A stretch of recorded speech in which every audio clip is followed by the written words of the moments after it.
Welcome to Founders Future, a podcast powered by Closers.io, where we dive into the journeys of innovative entrepreneurs and explore the road ahead for them and their companies. I'm your host, Zach Young, and in each episode, we'll cover the stories behind impactful ventures, the challenges faced along the way, and the strategies driving their future growth. Today, we're joined by Jesse Sinclair, a mindset and performance coach focused on helping driven individuals build discipline, clarity, and consistent execution. Through his coaching and content, Jesse emphasizes personal responsibility, mental resilience, and practical systems that turn intention into action. His work is about cutting through noise, strengthening self-leadership, and creating sustainable progress in both business and life. Jesse, a very, very warm welcome to Founders Future. Thank you very much for having me. Absolutely, man. It's going to be a great episode. We have a lot to dive into. Before we do, I do like to start with your background, though. So before coaching, before entrepreneurship, could you tell us what were you doing previously and what was really your inspiration for getting into this space? So I took a pretty hard turn recently getting into the whole coaching space. I was in logistics, had been for a very long time, had multiple other ventures outside of that business, just trying to find my niche in life where I could really perform to the level that I wanted to, and also gain some level of enjoyment out of what I actually do. So before that, even then, I was very much into fitness. Fell out of love with fitness, as we do when we generally get older. Life gets in the way. These things kind of slow us down a little bit, but have come full circle now down to the point where I'm back in fitness. And he's back in the saddle. I love it. I love it. So when did you jump into coaching? How long have you been a coach for? So I started studying my degree about 3 years ago, and I've been coaching full time about a year and a half. Year and a half. Got it. Perfect. Well, I think that leads us very well into the present day. Can you walk us through, what does working with Jesse today look like? Who are you typically working with? Everything like that.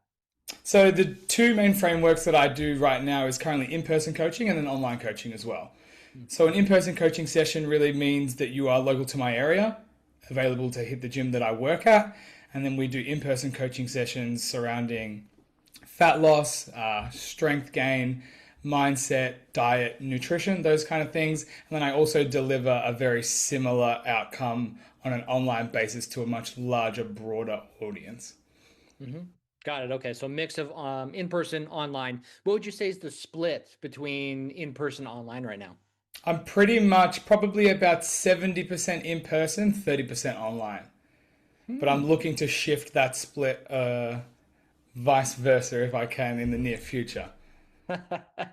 Yeah, in a post-COVID world, in a world dominated by the internet, makes a lot of sense. Definitely. Definitely. Unfortunately, we only got one Jesse. He's only got 24 hours in a day. Exactly right.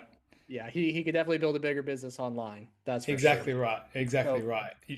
You really run into a main issue of scaling when you are only one person, being able to train one person at a time for 45-minute, 1 hour time slots. It really comes down to when you max those hours out, you can then no longer scale further from that. You can obviously increase demand, increase price increases, but it doesn't really scale too much further past your time being traded for a monetary value. Whereas I would like to trade the value that I bring and the knowledge that I bring over the many, many years of training and nutrition and guidance I've done for myself to many more people.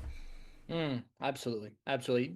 Fitness, weight loss, strength gain, mindset. These things don't change overnight, right? So I'm curious, how long are you typically working with your clients for?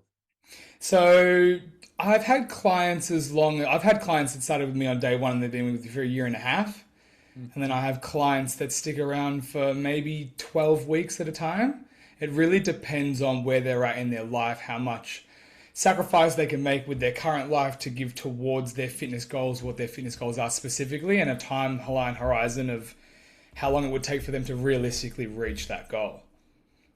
Absolutely. What would you say is the minimum time frame you want to work with someone for, just because these things do take time? I think 3 months. Yeah. Right around 3 months. If you can be coherent to the program and the framework that I've got set in place for 3 months, even without future guidance, you've generally built up enough good habits and knowledge around training that you can continue on your own if you feel like you'd want that.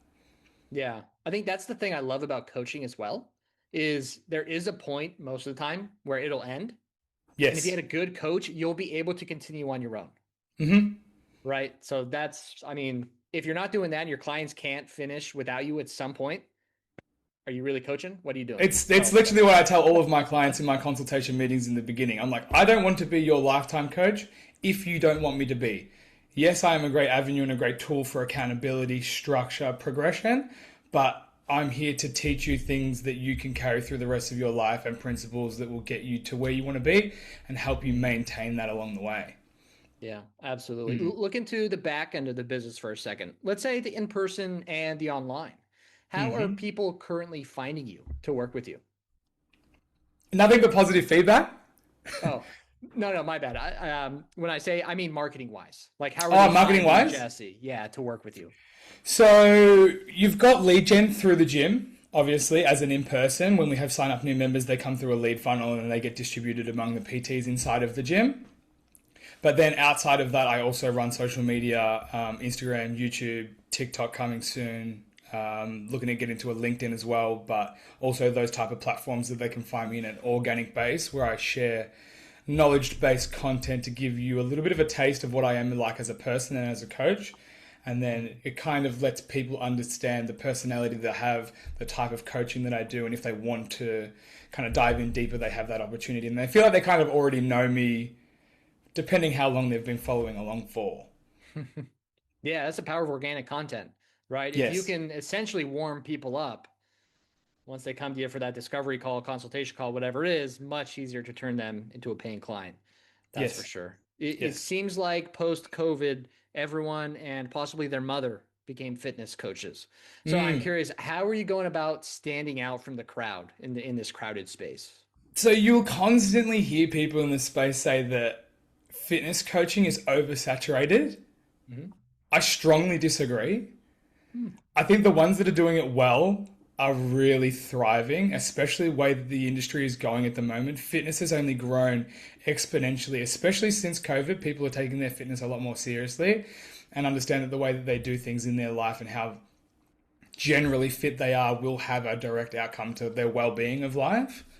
So I think it's not about standing out as much as it is about being your true authentic self, and then the ones that gravitate towards you as a person will end up working better with you because you're on the same level. Okay, so it's just making sure you're bringing in the right people, the people that will align with you personally, and will just have a good long-term relationship. 100%, 100%. Got it.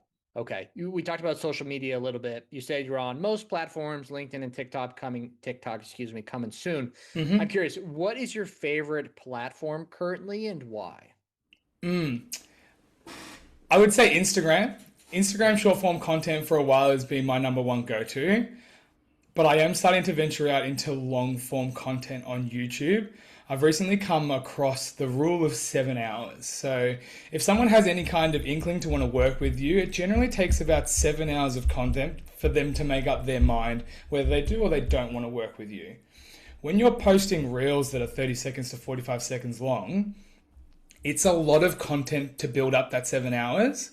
Whereas when you shift online and go more long form content, people also get an unfiltered view of basically your views and your understanding of the world, but it also chews up that 7 hours a little bit quicker if they're willing to sit through a 10, 12, 15-minute video.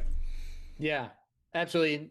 Tell me what you think about this. I think, especially in this day and age of AI, like I said, a lot of coaches out there, I think human connection and just authenticity is going to be what truly sets people apart.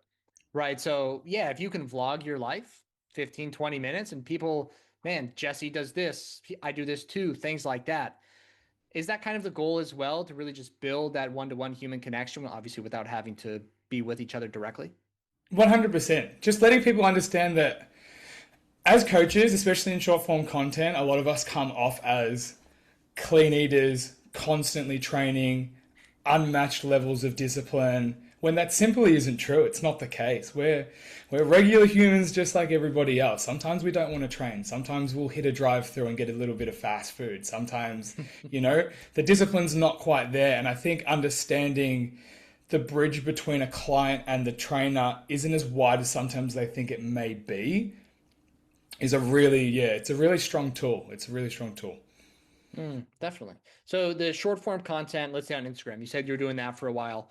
Is it typically just you going about your day, you're talking about a specific subject. Are you throwing in CTA at the end of any of those messages? Hey, DM me if this sounds like you, anything like that? Yeah. So it's a very, very broad range of all of those things. It's evolved over the last, say, 9, 10, 12 months, I would say. I used to do a lot of exercise instructionals, how to do this right, how to do that right. And I felt like it wasn't giving the viewer or the potential client any kind of insight to who I am as a person and kind of the personality that I bring to the table, which I think is a really big strong suit for me. So my content now revolves around, I do funny comedy skits, I do educational content around nutrition. I also try and make that funny. I do a little bit of stuff in the gym, a little bit of what I eat, but I don't focus my main thing about that. Nobody really cares what I'm eating for lunch, Nobody cares that I went to the gym 6 times last week. They don't, it's not a very relatable point of view to see as a viewer. Like, it does still hold a small place on my account, but nowhere near as much as it used to. I think there's that personality aspect as well, right? Hey, Yes. you're funny. You're willing to make yourself look a little silly sometimes. Correct. That's a very likable trait. That is for sure. Correct. Especially when it goes back to what you were saying before about AI. It is the human side of things that will get you across the line now. Like, a lot of people can go to ChatGPT, Gemini, whatever you want, write me a program, this and that. Sure, it's not going to be personalized to the level of what like trainers can give you, but honestly, it'll get you 80% of the way there. But when you need that accountability, the structure, the adherence, the guidance, none of that comes from AI. You need someone there in your corner, backing you every step of the way and helping you get that process going. Yeah. If ChatGPT is the one keeping you accountable, you can let them down. You can let ChatGPT down just like you let yourself down. Correct. Versus if Jesse is going to be checking your MyFitnessPal on Friday, you're Correct. going to track all your food.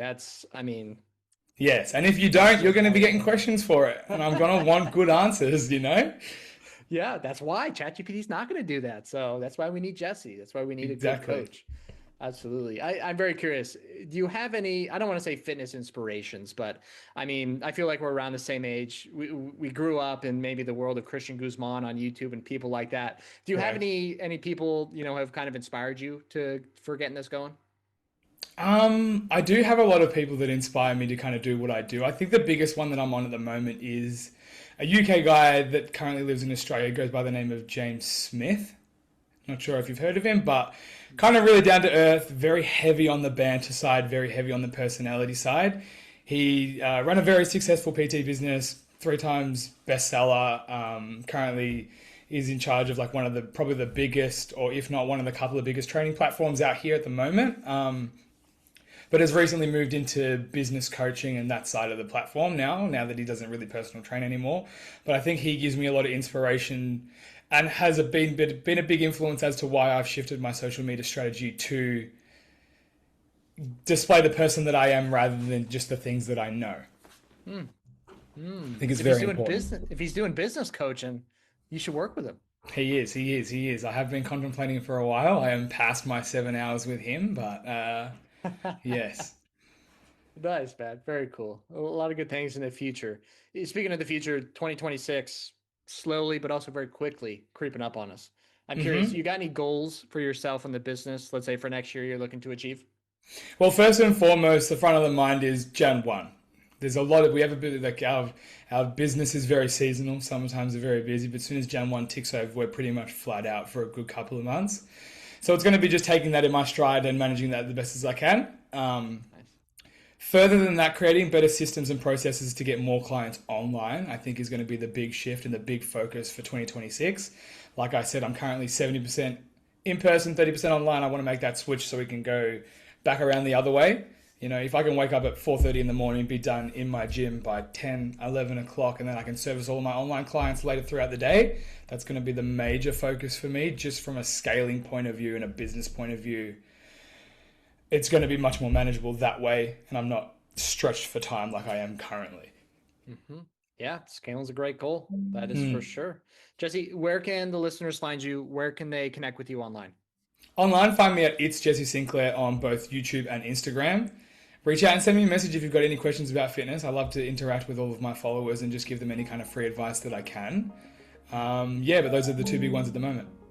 Perfect. Jesse, pleasure having you on, my friend. Thank you so much for your time. No, not a problem at all. Thank you for having me. Absolutely. And that will wrap up another inspiring episode of the Founders Future.